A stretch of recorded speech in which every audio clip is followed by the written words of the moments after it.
Lundi 21 décembre 2020, bienvenue dans votre palais de l'actualité de ce jour. Nous allons ouvrir ce palais avec la lecture du point de situation. Le ministère de la Santé et de l'Action sociale a fait le point sur la situation journalière de l'évolution de la COVID-19 au Sénégal ce lundi 21 décembre 2020. Sur 1404 tests réalisés, le Sénégal a enregistré 121 nouveaux cas de coronavirus. Les cas positifs sont répartis comme suit: 52 cas contacts, 0 cas importés et 69 cas issus de la transmission communautaire. Les cas communautaires enregistrés viennent des localités suivantes: Touba, Mariste, Yoff, Dara, Plateau, Diamniadio, Grand Dakar, Liberté 6, Linguère, Matam, Mbour, Ngor, Nord Foire, Podor, Richard Toll, Rufisque, Sacré-Cœur, Scat Urbam, Thiès, Almadies, Amitié, Ben Tali, Bopp, Fann Résidence, Guédiawaye, Keur Massar, Koki, Fatick, Liberté 4, Liberté 5, Mamel, Mermoz, Ouagougnay, Ouakam, Parcelles, Pikine, Point E, Sud Foire et Zone B. 40 patients hospitalisés ont été contrôlés négatifs et déclarés guéris. 26 cas graves sont pris en charge dans les services de réanimation des hôpitaux. 6 décès ont été enregistrés ce dimanche 20 décembre 2020. L'état de santé des autres patients reste stable. À ce jour, 17 879 cas ont été déclarés positifs, dont 16 562 guéris, 361 décès et 945 patients sous traitement. Nous restons toujours sur la situation du Covid-19 au Sénégal. Le gouvernement sous pression, une catastrophe en vue, une réunion d'urgence convoquée ce lundi, 1090 cas positifs et 24 décès enregistrés en 10 jours. Le ministre de la Santé, Abdoulaye Diouf Sarr, convoque une réunion d'urgence selon l'observateur Dr Abdoulaye Bousso, dont l'alerte a été largement reprise par les médias ce week-end, n'y va pas avec 4 chemins. Avec 8 décès et près de 200 cas, dont 126 cas communautaires détectés ce week-end, il faut que nous nous ressaisissions, demande le docteur Bousso. En politique, inconsidéré, snobé par Macky, 53 conseillers menacent de quitter le palais. Ce sont pas tous les gens du pouvoir qui vivent dans l'opulence. 53 conseillers du président de la République ont menacé de démissionner de leurs fonctions si le président Sall ne fait rien pour améliorer leurs conditions de vie. La précarité totale est notée au palais de la République. Les conseillers menacent d'organiser une conférence de presse dans les semaines à venir pour dénoncer leurs conditions de vie précaires. Ils déplorent les salaires misérables et le manque de considération dont ils font l'objet. Ils n'ont ni voiture de fonction, encore moins de crédit téléphonique, puis ils n'ont pas de bureau et ne sont jamais reçus par le président de la République. Selon le journal Réumi, certains d'entre eux arpentent les transports en commun pour venir travailler au palais. D'autres auraient quitté le pays pour chercher de meilleures conditions de vie. Avenue Faidherbe rebaptisée Macky Sall, le colonel Abdourahim Kébé met en garde Mansour Faye.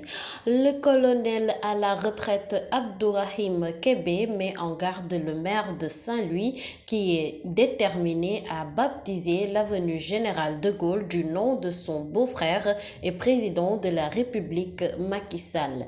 Malgré la levée de boucliers contre son intention de donner le nom de la principale avenue de Saint-Louis à son beau-frère de président, Mansour Faye nargue les habitants de Ndar en affirmant avec force que sa décision est irréversible. Selon lui, l'avenue Général de Gaulle deviendra bientôt l'avenue Macky Sall, déclare Abdourahim Kébé sur sa page Facebook. Un régime dictatorial selon le colonel à la retraite, la rigidité de cet homme arrogant aux paroles et actes impudents ne cesse de choquer les populations. En réalité, le microscope saint-louisien est le reflet du macroscope national avec un régime dictatorial, despotique et tyrannique. En tout état de cause, si le maire Mansour Faye force sa décision, il ne perdra rien à attendre car ce nom ne survivra pas à son magistère, prévient le colonel à la retraite. Budget de fonctionnement du CPDN, Famara Ibrahima Sagna fait ses comptes acculés ces derniers temps. Famara Ibrahima Sagna a fait ses comptes au cours de ses activités. Le comité de pilotage du dialogue national qui a dirigé a dépensé sur les 100 millions mis à sa disposition 94 917 401 francs d'après son rapport. Dans les 10 documents, l'on note que le reliquat des 100 millions, soit 5 082 599 francs CFA, ont été reversés au Trésor public depuis le 31 juillet 2020, date à laquelle le comité a cessé de fonctionner. Le communiqué souligne que le CNDP comprenait d'une part une commission politique financée à part sous la conduite du ministre de l'Intérieur et d'autre part les 7 autres commission pour le financement desquelles il a été mis à la disposition du CPDN que 100 millions de francs CFA, constituant une avance de fonctionnement de son budget. En raison de la COVID-19, le CPDN avait interrompu ses activités en mars dernier. En cas de prorogation de sa mission, le comité aura besoin d'un budget et des instructions tenant compte des risques sanitaires du moment, signale le rapport. Mais des observateurs ont déjà fini de trancher, indiquant que l'objectif était atteint avec l'adhésion d'Idrissa Seck à la mouvance présidentielle. En attendant la suite, Famara Ibrahima Sagna et son équipe remercient le chef de l'État Macky Sall et les acteurs de la vie politique qui auront apporté leur concours à l'expérience du dialogue. Incendie Forteza à Ngadiaga, le Sénégal n'a ni les moyens, encore moins la formation. Pour la première fois, les soldats du feu font face à une intervention de ce genre au Sénégal. Une chose assez compliquée, les cadres des sapeurs-pompiers n'ont pas l'expérience de ce genre d'incendie. Ils n'ont pas aussi la formation adéquate pour ce genre d'intervention.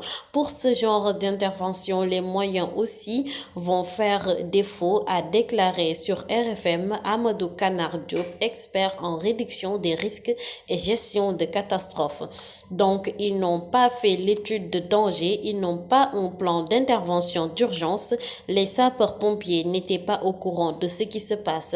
Alors, si brusquement il y a un puits qui prend feu, ils vont juste être des spectateurs parce qu'ils n'auront pas les moyens adéquats et ils n'ont pas aussi la technicité et l'entraînement pour ce genre de feu d'un puits de gaz, a notamment déployé M. Diop. Actualité hors de nos frontières, Joe Biden et son épouse se font vacciner ce lundi. Le président élu Joe Biden et son épouse Dr. Jill Biden recevront une première dose de vaccin Pfizer dans l'État du Delaware, a déclaré John Psaki, en précisant que l'événement se fera en public afin de faire passer le message que le vaccin est sûr. La future vice-présidente Kamala Harris sera, elle, vaccinée la semaine suivante. Une nouvelle souche de Covid-19 sème la panique en Europe. Les pays se barricadent et isolent la Grande-Bretagne. Cette nouvelle souche est hors de contrôle, a reconnu le ministre de la Santé britannique Matt Hancock, justifiant un reconfinement de Londres et du sud-est du Royaume-Uni. Ce sera très difficile de la garder sous contrôle jusqu'à ce qu'un vaccin soit déployé, a-t-il prévenu, ajoutant que cette variante du coronavirus pourrait être jusqu'à 70% Plus contagieuse que que la précédente, la variante a également été détectée en petit nombre aux Pays-Bas, au Danemark et en Australie, a indiqué dimanche l'Organisation mondiale de la santé qui appelle les Européens à renforcer leur contrôle selon France TV Info. L'actualité sportive du jour, vainqueur de l'édition précédente en Afrique du Sud, le poids lourd sénégalais est désormais double champion d'Afrique en titre. Mbagnick Ndiaye, 24 ans, n'a pas fait dans les détails pour conserver sa couronne sur les tatamis d'Antananarivo en s'imposant en finale. Cette compétition marque les tickets de qualification aux Jeux Olympiques de Tokyo, Japon, prévus l'été prochain. Messi va quitter le Barça en football. Forcément, le Paris Saint-Germain est sur les rangs et Neymar joue les VIP de luxe pour finaliser l'opération. Le Manchester City de Guardiola est également intéressé par les services de la Pulga. 90 minutes à interroger une source bien informée. 10 minutes à interroger une source bien informée proche du dossier. Pour cette dernière, aucun doute, Lionel Messi s'apprête à quitter son club formateur l'été prochain.